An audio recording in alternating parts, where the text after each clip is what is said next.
Arjun, a young entrepreneur with ambition burning brighter than the Mumbai sun, saw his meticulously built empire crumble. His tech startup, once the darling of investors, had crashed and burned, leaving him bankrupt and emotionally desolate. The weight of failure pressed down on him, each day a heavier burden than the last. Despair became his constant companion, a shadow clinging to his every step. He'd built his life on control, meticulously planning every move, every strategy, believing his success hinged on his unwavering grip. Now, that grip was gone, and he felt utterly lost. One evening, lost and aimless, he stumbled upon an ancient temple nestled in the heart of the city. The temple, quiet and serene, offered a stark contrast to the chaotic turmoil within him. He sat in the cool shadows, the incense filling his lungs, a faint hope flickering in his heart. As he sat there, a monk with eyes as deep and peaceful as the Ganges approached him. His name was Krishna. Krishna, sensing Arjun's anguish, spoke softly. "I see the storm raging within you, my son.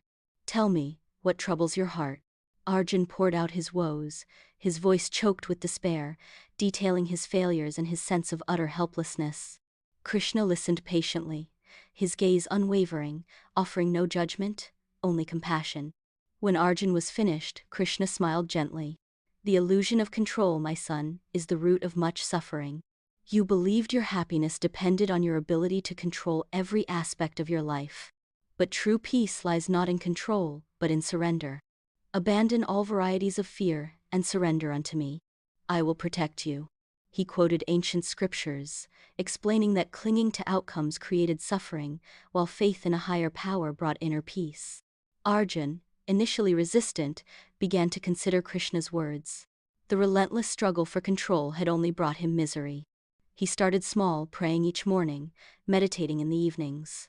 He began to shift his mindset, replacing fear with acceptance, replacing desperation with trust.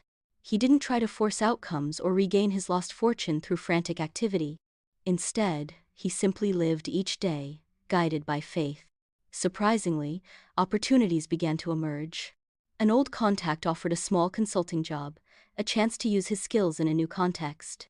Slowly, carefully, Arjun rebuilt his life. Not with the desperate grasping of before, but with a quiet confidence born from his newfound faith. He discovered a strength he hadn't known he possessed, a resilience forged in the crucible of surrender. He found purpose not in the accumulation of wealth, but in the simple act of living, trusting in the divine plan. Arjun's journey wasn't a sudden transformation. It was a gradual shift in perspective, a letting go of the illusion of control, and an embrace of faith.